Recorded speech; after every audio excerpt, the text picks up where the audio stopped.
Bismillahirrahmanirrahim. Assalamualaikum warahmatullahi wabarakatuh.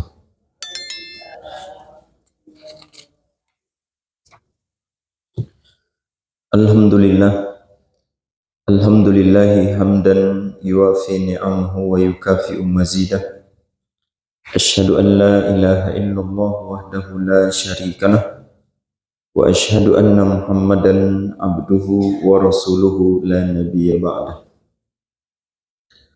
Allahumma salli wa sallim wa barik wa zid wa an'im ala hadzal nabiyil karim wa ala alihi wa sahbihi wa man ihtada bihadihi ila yaumiddin, amma ba'du.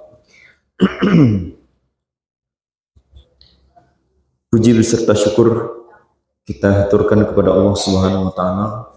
Alhamdulillah, di subuh hari ini kita masih bisa beribadah, melaksanakan aktivitas keseharian kita, dan kita lanjutkan dengan pengajian ba'da subuh. Semoga apa yang kita kerjakan ini bernilai pahala dan memberatkan timbangan kita kelak di yaumul qiyamah. Amin ya rabbal alamin.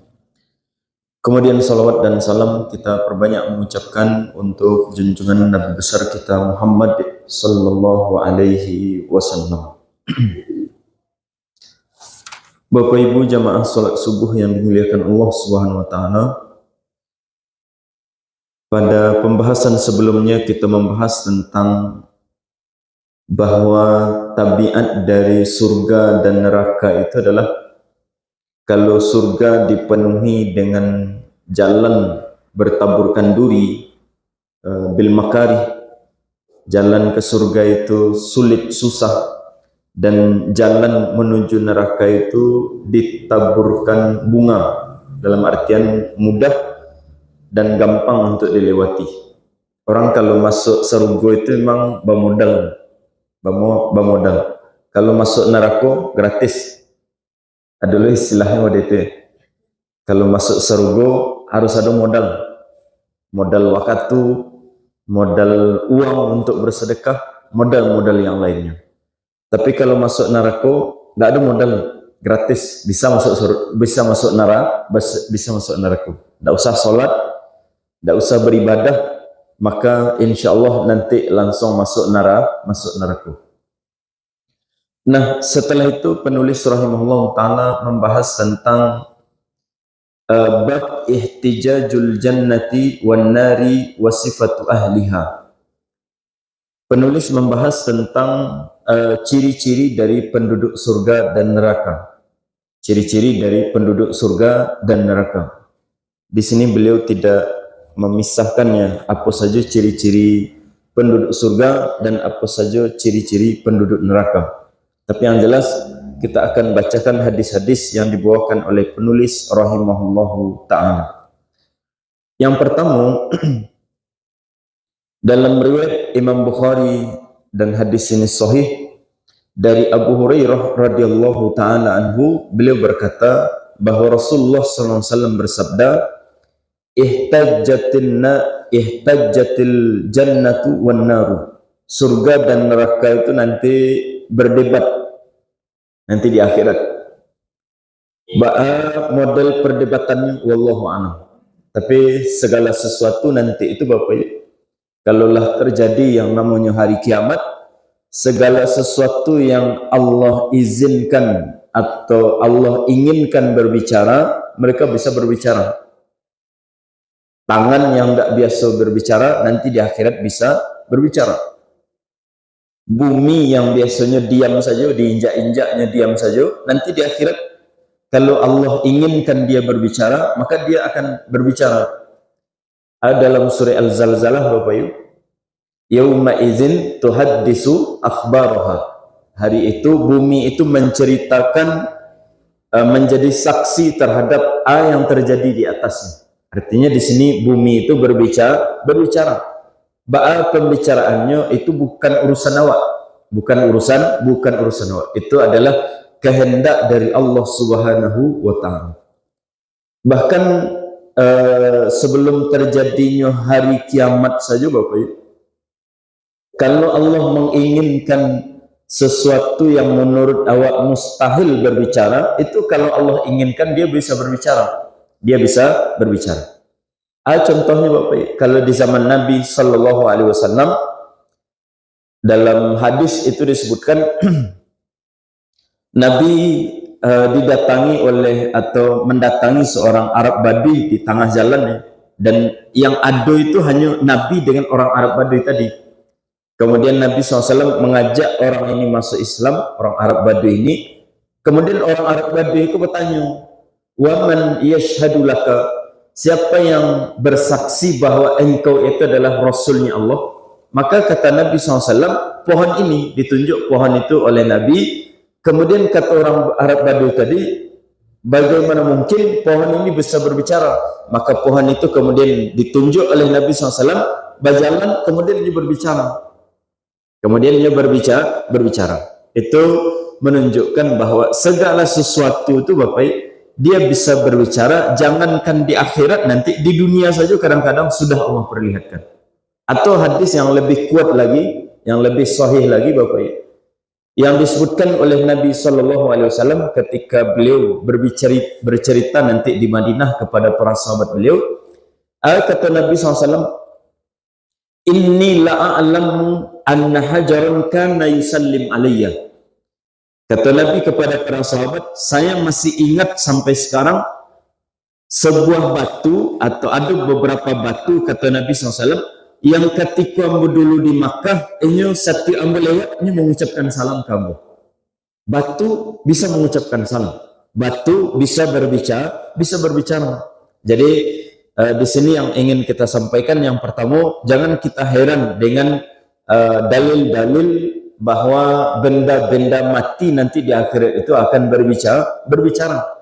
Jangankan di akhirat nanti, setelah terjadinya hari kiamat, di dunia saja kadang-kadang Allah SWT sudah memperlihatkan kemahakuasaannya, bahwa semua yang Allah inginkan untuk berbicara, dia bisa berbicara. Maka kata Rasulullah SAW, ihtajjatil jannatu wan nar, nanti di akhirat surga dan neraka itu berdebat. Mereka itu adu argumen, mereka itu saling berbicara satu dengan yang lain. Surga berbicara kepada neraka, neraka berbicara kepada surga. Faqalat hazihi, maka surga berkata, neraka berkata, Bapak, neraka berkata, kata neraka kepada surga, yadkhuluni al-jabbarun wal mutakabbirun, yang masuk kepadaku, atau yang masuk ke dalam neraka, atau yang menjadi penghuni neraka, penghuni saya, kata neraka ini adalah al-jabbarun wal mutakabbirun, adalah para penguasa dan para pembesar. Jadi ciri-ciri yang pertama dari penduduk neraka itu apa, Pak? Penguasa. Kemudian yang kedua, para pembesar. Apakah artinya disiko setiap orang yang berkuasa kemudian masuk ke dalam neraka? Jawabannya tidak. Jawabannya tidak. Apakah setiap pembesar akan masuk ke dalam neraka? Jawabannya tentunya tidak. Tapi dari hadis ini kita garis bawahi, kebanyakan dari penduduk neraka itu nanti diisi oleh para pejabat, diisi oleh para penguasa, diisi oleh para pembesar dari negeri, masing-masing negeri, dari setiap zaman. Jadi kata Nabi SAW, surga itu akan mengatakan nanti, dan itu bocoran yang disampaikan kepada Nabi, bahwa di antara ucapan neraka itu nanti di akhirat, Bapak, bahwa kami ini, neraka ini kebanyakannya diisi oleh para pembesar atau para penguasa, para penguasa. Kira-kira apa penyebabnya, Bapak? Kok neraka itu banyak penguasa, banyak pejabat, banyak pembesar? Kira-kira apa penyebabnya, Bapak Ibu? Karena di antara ujian paling besar ketika menjadi penguasa itu adalah yang pertama, tidak adil. Tidak adil.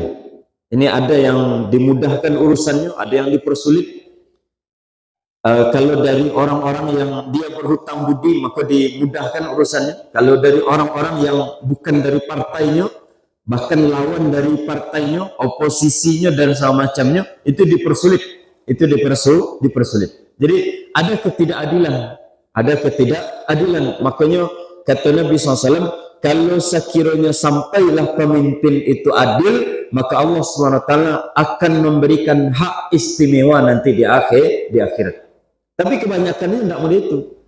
Kebanyakannya orang kalau sudah menjadi penguasa, maka mereka itu jatuh dalam perbuatan yang namanya az-zulmu, kezaliman. Dia zalim kepada rakyatnya, dia zalim kepada bawahannya, dia zalim kepada lawan-lawan politiknya, dia akan zalim kepada orang-orang yang dia tidak senangi. Nah, itu biasanya karakter kebiasaan para penguasa. Jadi zalim itu yang pertama sekali. Yang kedua, Bapak Ibu, penyebab mereka itu banyak masuk neraka nanti ya, para penguasa ini. Kenapa mereka banyak masuk neraka? Yang kedua itu setelah mereka zalim, yang kedua itu adalah karena mereka banyak dari penguasa ini jatuh dalam sifat sombong. Kalau awak sebagai rakyat biasa, anda kali sombongkan Bapak Ibu. Tidak ada yang disombongkan. Tapi kalau penguasa siapapun mereka akan banyak yang jatuh dalam kesombongan karena mereka dielu-elukan. Mereka itu berjalan ke kemari, ikut di sebelah-sebelahnya ada polisi, ada tentara, ada kapolri, ada TNI dan semacamnya.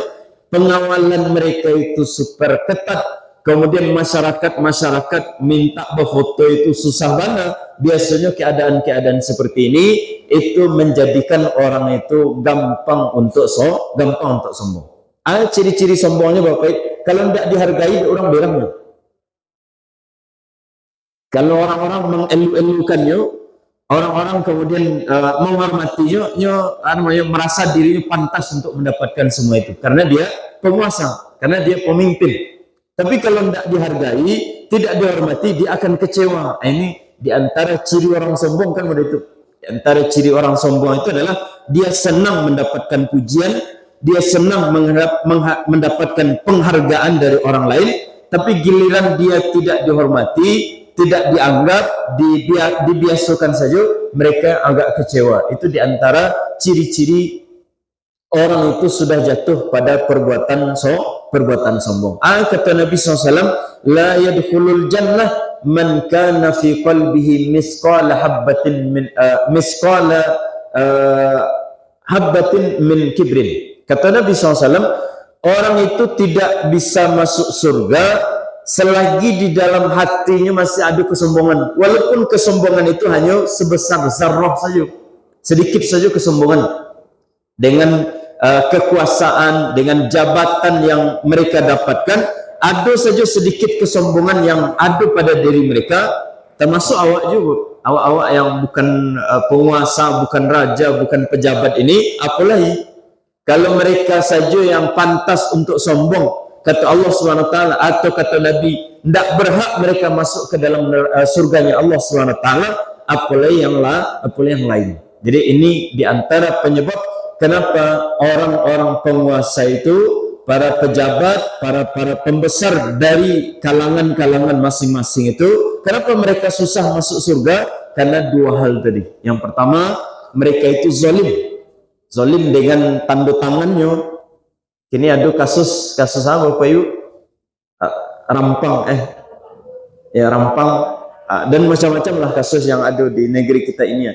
Kalau benar itu adalah kezaliman Bapak, kalau benar itu adalah kezaliman, maka nanti itu yang akan memberatkan mereka masuk ke dalam surganya Allah SWT. Kalau ribuan orang yang dizalimi, dan juga banyak kasus yang lain. Jadi menjadi pemimpin itu Bapak, itu kalau tidak hati-hati, ada hak-hak orang yang terzalimi, yang seharusnya mereka begini, kemudian kita jadikan dia menderita, kita jadikan mereka itu terusik kenyamanannya, hati-hati, kita akan menjadi orang-orang yang zalim, orang-orang yang zalim. Maka zalim ini lawan dari keadilan, dan kalau orang sudah berbuat zalim, mereka akan susah masuk ke dalam surganya Allah Subhanahu wa ta'ala. Maka kata Nabi SAW, ciri dari penduduk neraka yang pertama itu adalah al-jabbarun wal mutakabbirun, para penguasa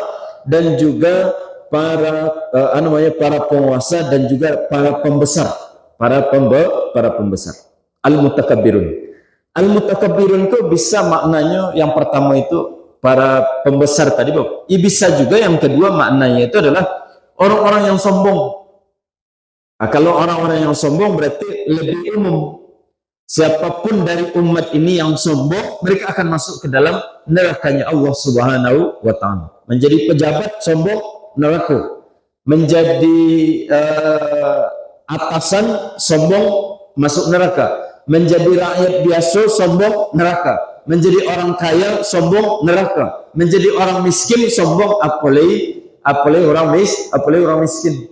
Apalagi orang miskin yang sombong, maka mereka akan masuk ke dalam neraka. Itu lebih kurang yang pertama kata Nabi SAW dari hadis tentang pembicaraan antara surga dengan neraka. Kata neraka, ambo kok banyak diisi oleh para penguasa dan orang-orang yang sombong. Oleh orang-orang yang sombong. Berarti ciri penduduk neraka yang pertama dan yang kedua itu adalah penguasa dan orang-orang yang sombong. Penguasa dan orang-orang yang sombong.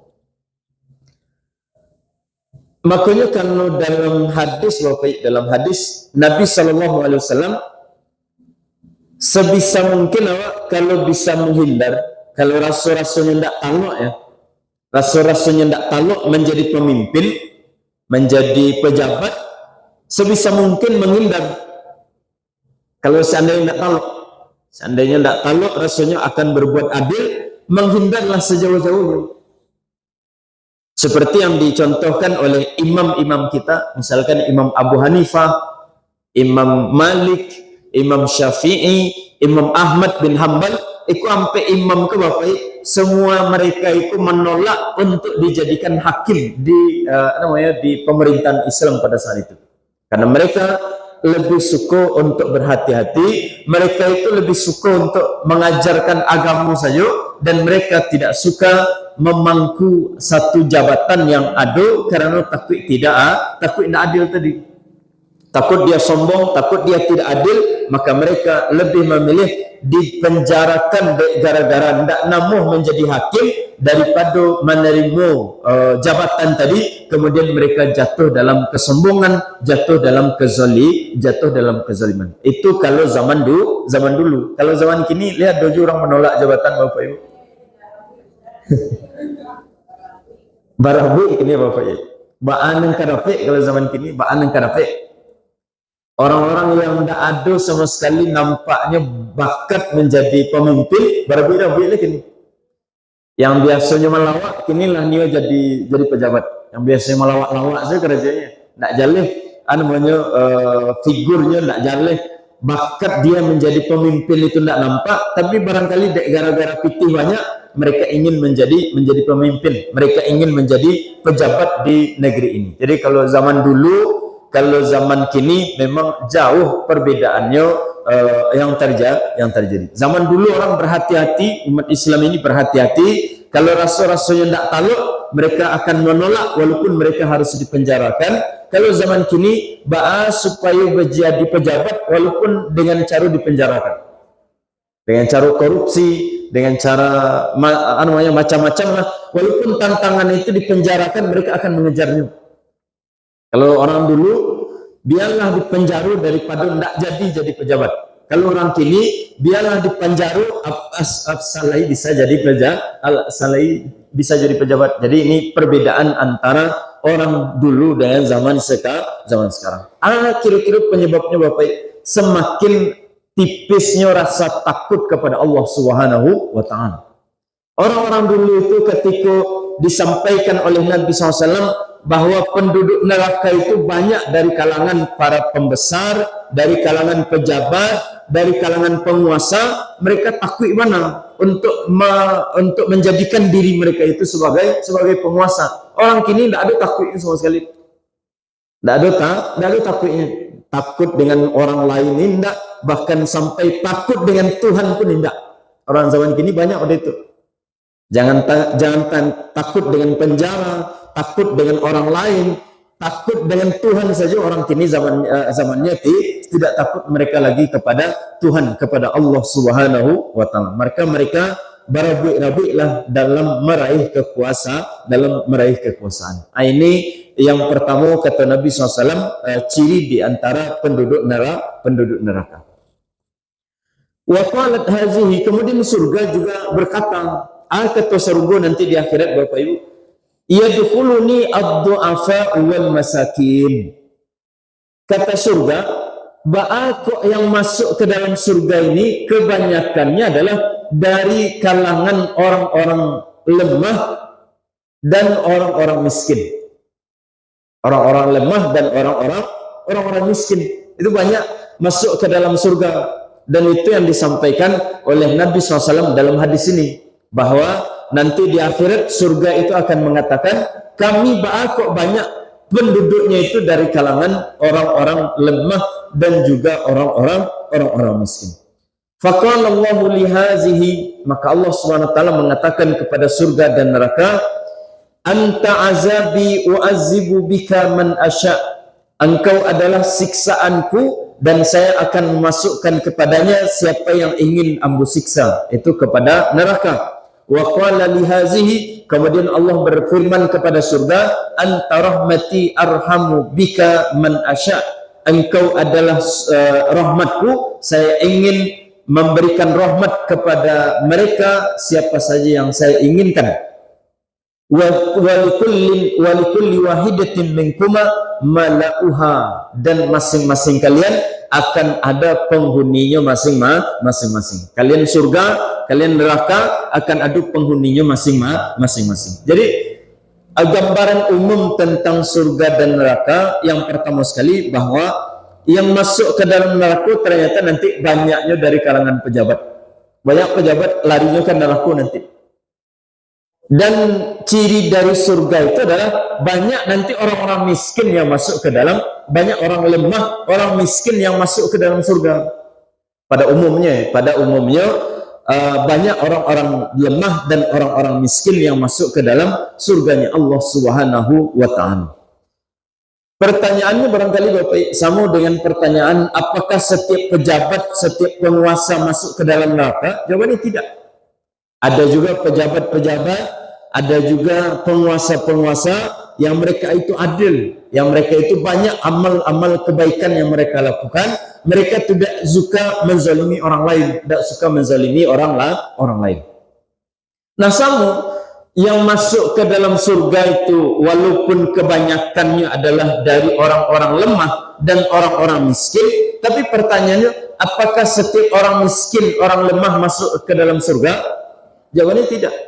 Jawabannya tidak. Kira-kira kapan orang miskin, orang lemah itu bisa gampang masuk surga Bapak Ibu? Kapan?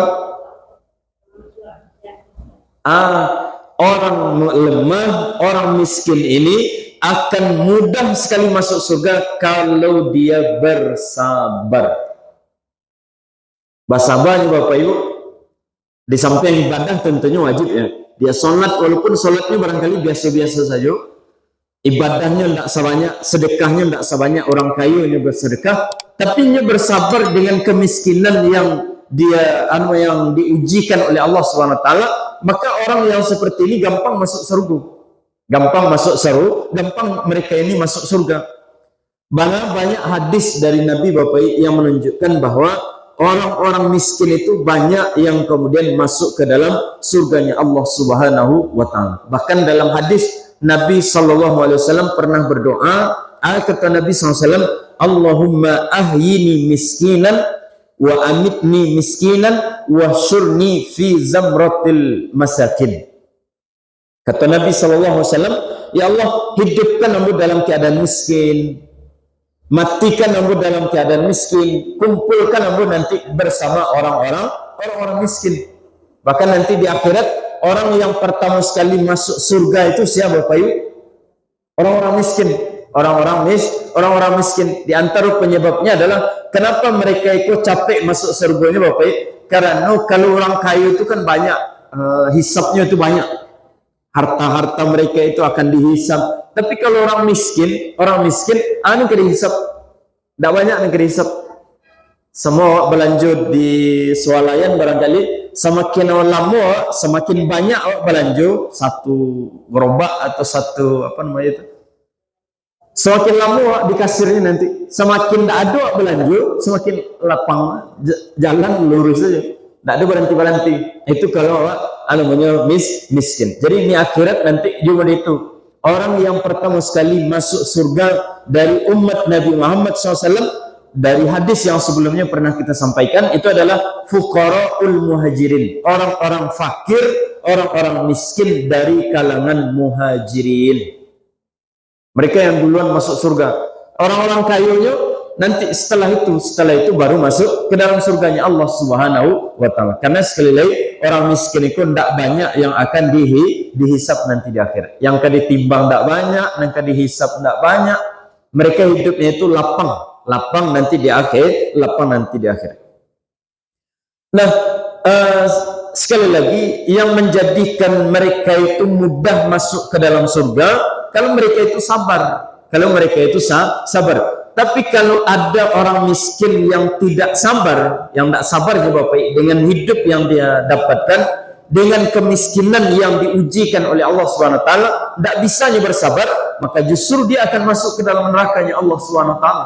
Dia tidak sabar, dia mengeluh, dia menentang Tuhan, dia mengatakan Tuhan itu tidak adil, kok tetangga gampang mana rezekinya, pasti tiba diambil lah susah payah bekerja, kemudian tidak je dapat hasil.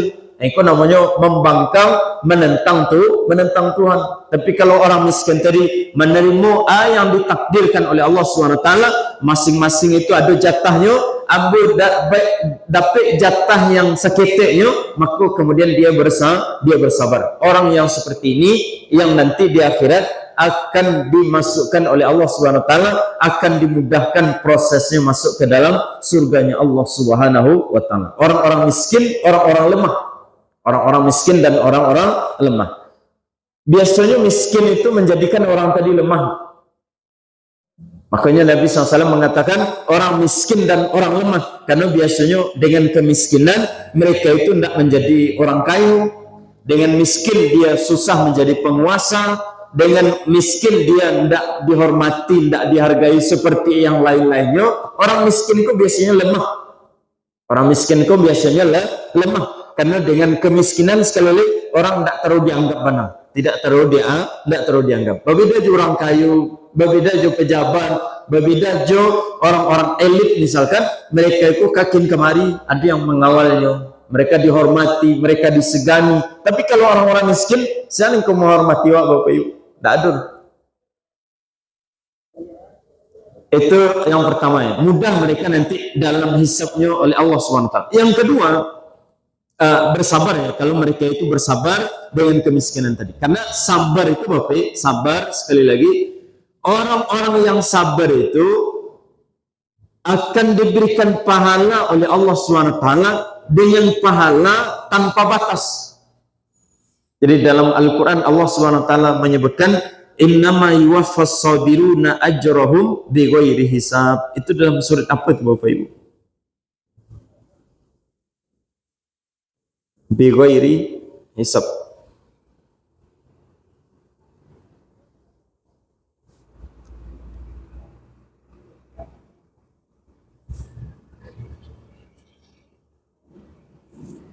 Kamu lupa ayatnya Bapak Ibu? Dalam surat apa itu? Wallahu alam. Tapi Allah SWT dari Quran mengatakan bahwa orang-orang yang sabar itu akan diberikan oleh Allah SWT pahala nanti di akhirat, pahala tanpa batas, melebihi pahala sholat, melebihi pahala yang lain kalau orang-orang itu benar-benar bersabar karena ujian yang diberikan oleh Allah Subhanahu wa taala. Yang kedua, menjadi penyebab dari orang yang miskin ini, kenapa mereka gampang masuk surga itu Bapak? Karena mereka ketika di dunia banyak dizalimi. Kalau orang-orang kaya, orang-orang terhormat, para pejabat tadi, kenapa mereka gampang masuk neraka Bapak? Gara-gara mereka itu banyak menzalimi. Dengan kekayaan dia zalim, dengan kekuasaan mereka zalim. Tapi kalau orang-orang miskin, justru kebalikannya. Orang-orang miskin itu banyak dizalimi di orang lain. Banyak dizalimi. Orang miskin mengucapkan salam, assalamualaikum, orang tak menjawab, itu zalim itu.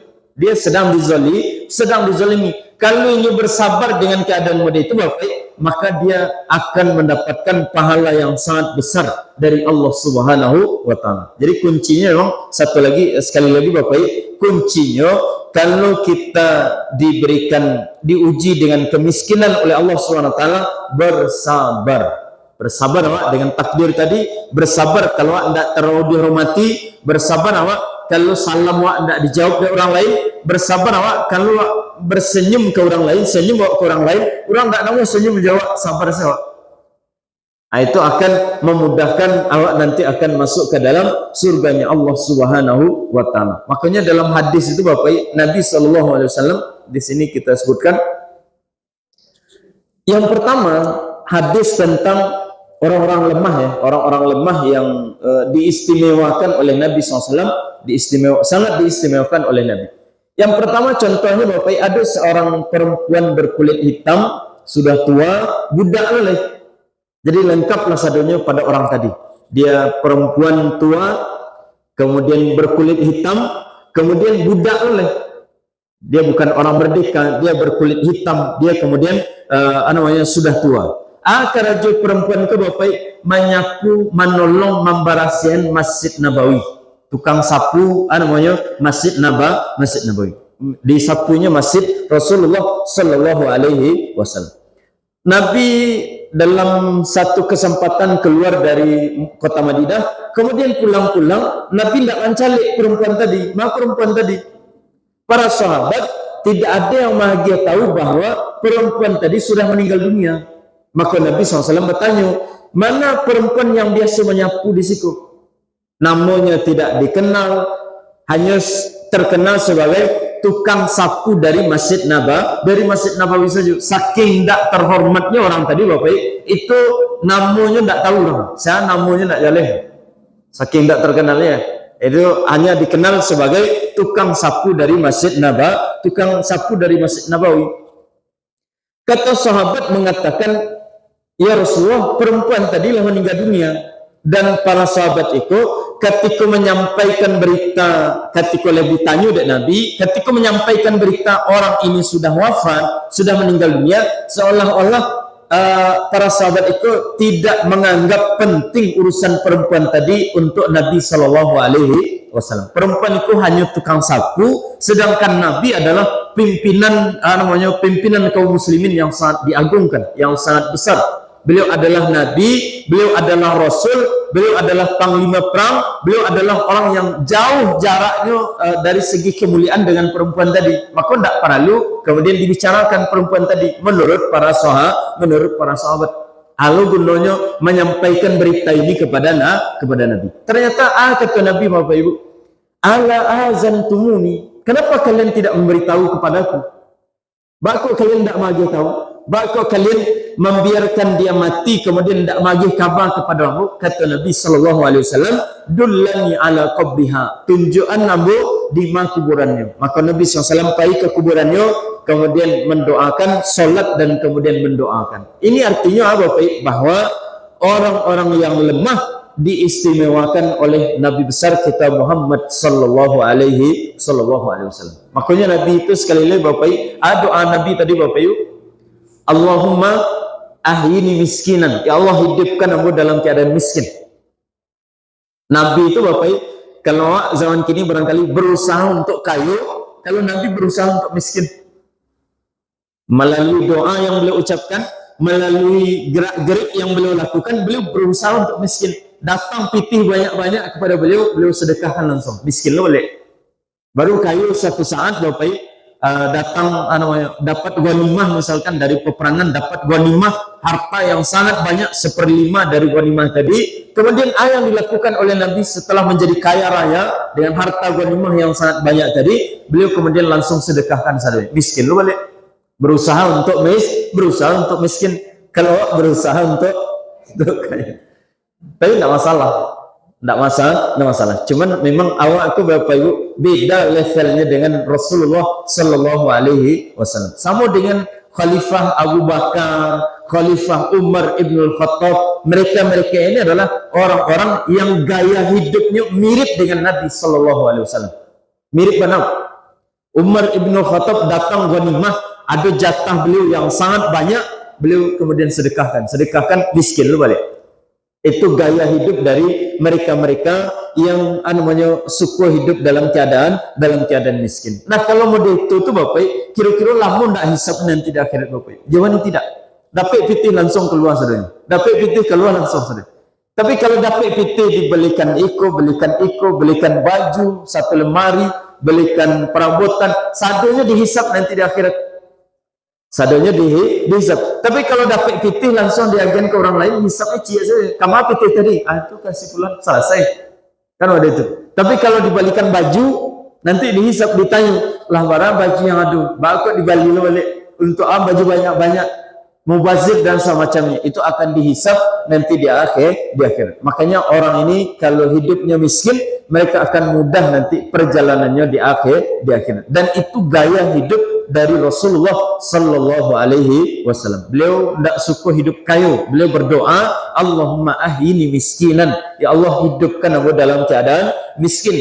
Wa amitni miskinan, matikan aku dalam keadaan miskin. Wa syurni fi zamratil masakin, dan kemudian kumpulkan aku bersama orang-orang yang miskin nanti di akhirat. Itu doa dari Rasulullah Sallallahu Alaihi Wasallam. Doa itu Bapak Ibu barangkali barek mana untuk awak.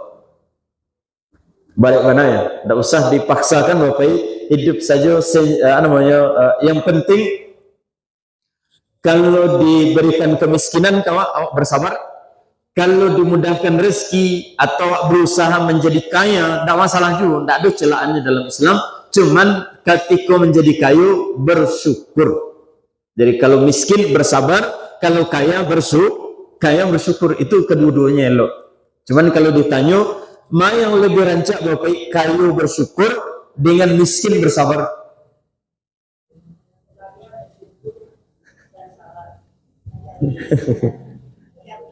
Ya, pilihannya dua Bapak. Miskin sabar atau kaya bersyukur. Kira-kira mana yang lebih afdal Bapak? Yang lebih afdal tetap itu adalah pilihan dari Rasulullah Sallallahu Alaihi Wasallam. Beliau memilih untuk miskin kemudian bersabar. Tapi kalau seandainya ada di antara yang kayu kemudian bisa bersyukur, itu juga bagus. Orang kayu kini membuat masaji, membantu segala macamnya, itu adalah orang-orang yang kaya yang pandai bersyukur. Hadis ini barangkali tidak taluk dewa membacanya, tidak taluk dewa mendoakannya kepada Allah Subhanahu wa taala. Itu doa dari Rasulullah Sallallahu Alaihi Wasallam. Adalah hadis yang lain, hadis tentang orang ada di zaman Nabi. Nabi sedang duduk dengan para sahabat, sedang duduk beliau dengan sahabat, lewat orang miskin, kata Nabi dari kejauhan, orang tadi lewatnya agak jauh Bapak Ibu dari Nabi dan para sahabat, kira-kira bagaimana menurut kalian dengan orang yang lewat ini? Kata para sahabat, ya Rasulullah, ini orang miskin, orang yang tidak terpandang, orang-orang yang kalau ingin menikah ditolak, kalau minta tolong orang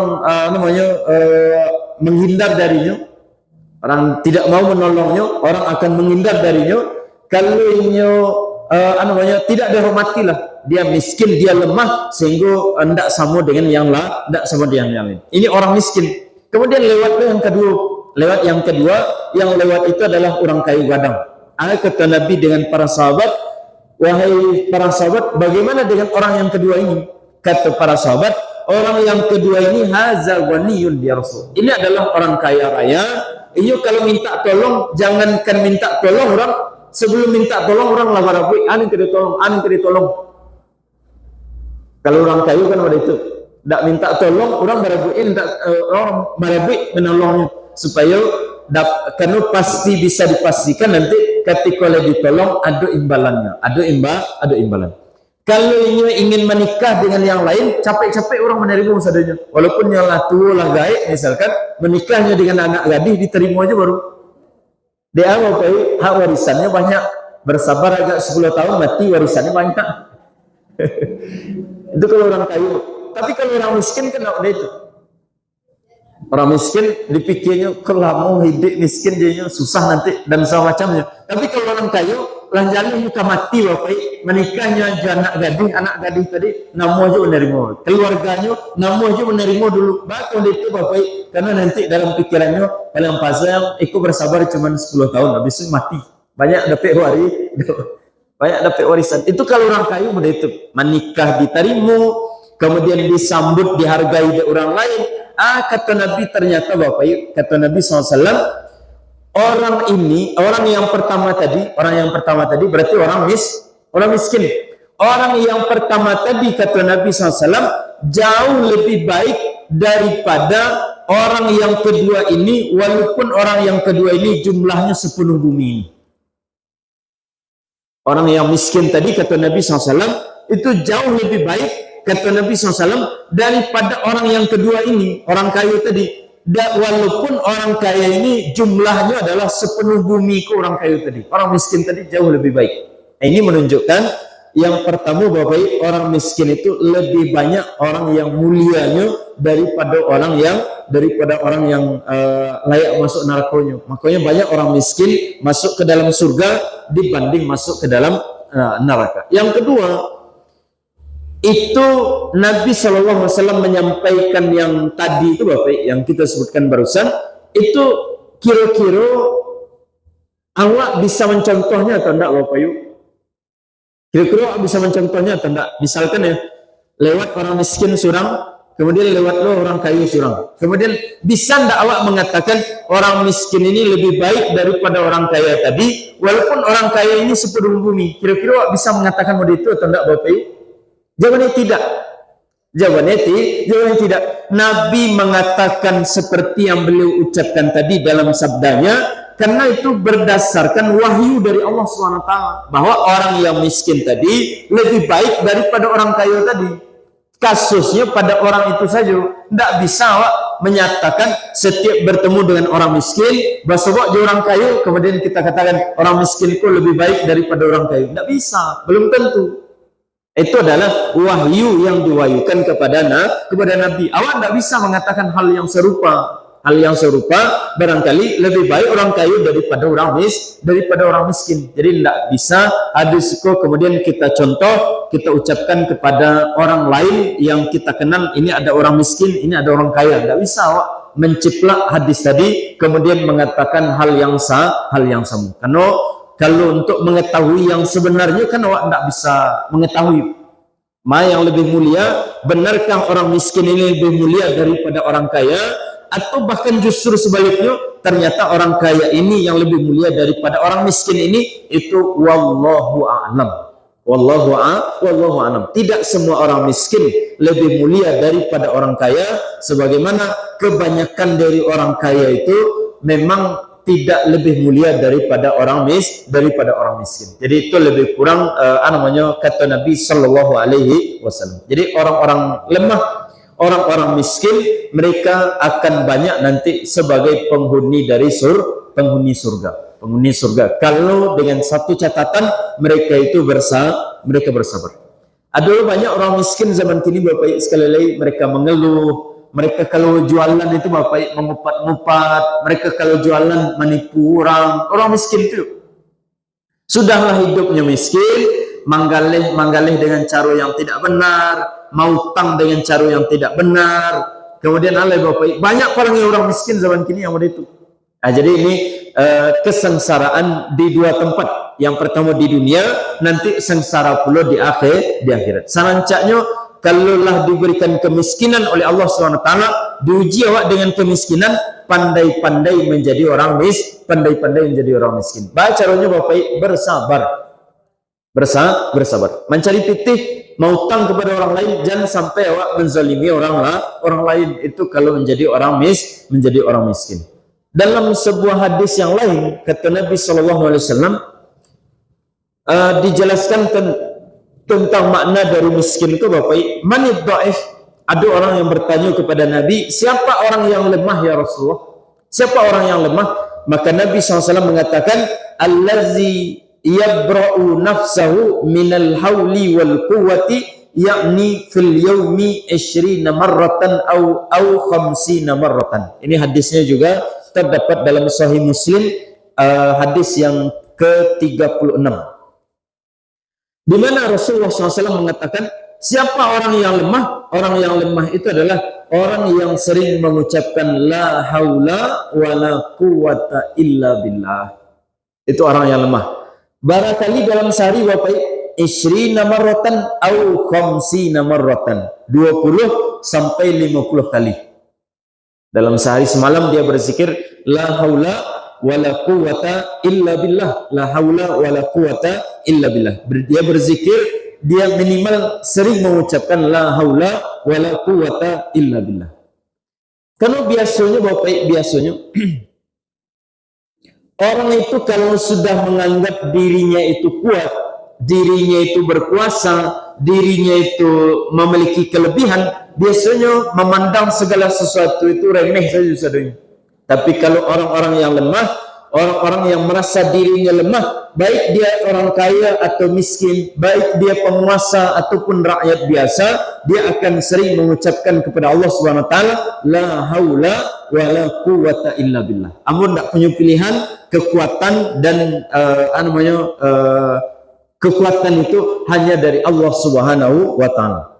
Bagaimana engkau akan misalkan penguasa, misalkan Bapak, rencananya untuk tahun depan, insya Allah begini dan begini, insya Allah. Dia selalu mengucapkan insya Allah. Kalau seandainya dia gagal, dia akan menempuh jalan yang sulit, jalan yang dihambat oleh orang lain, dia akan mengatakan la haula wa la quwwata illa billah. Dia tidak akan mengatakan saya adalah ini, saya jabatannya adalah ini, dan segala macamnya. Itu ciri-ciri orang yang sombong, orang-orang yang tidak suka berlindung di balik kekuatan dari Allah Subhanahu wa Ta'ala. Itulah ciri-ciri, di antara ciri-ciri dari penduduk surga dan juga penduduk neraka. Jadi penduduk neraka tadi cirinya Bapak Ibu, banyak di dalam neraka itu penguasa dan para pembesar orang sombong. Para penguasa, para pembesar, kemudian orang yang sombong. Itu ciri penduduk neraka. Kebanyakannya, sekali lagi kebanyakannya, bukan seluruhnya. Bukan berarti setelah ini setiap mencalik pejabat aku narako. Enggak. Tidak semua mereka itu akan masuk neraka. Tidak semua mereka itu masuk neraka. Yang kedua, ciri penduduk surga. Kalau penduduk surga itu ciri-cirinya adalah ad-du'afa'u wal masakin. Orang-orang lemah, orang-orang miskin. Atau orang miskin, orang lemah. Biasanya kelemahan itu gara-gara miskin. Gara-gara miskin orang itu menjadi lemah. Menjadi lemah. Nah, itu barangkali kajian kita di subuh hari ini, karena waktu syuruk sudah masuk ya Bapak Ibu. Sudah masuk. Kita cukupkan sampai di sini. Masih banyak pembahasan tentang ciri-ciri dari surga atau penghuni dari surga dan neraka ini. Insya Allah kita lanjutkan di pertemuan berikutnya. Ini yang bisa kita sampaikan.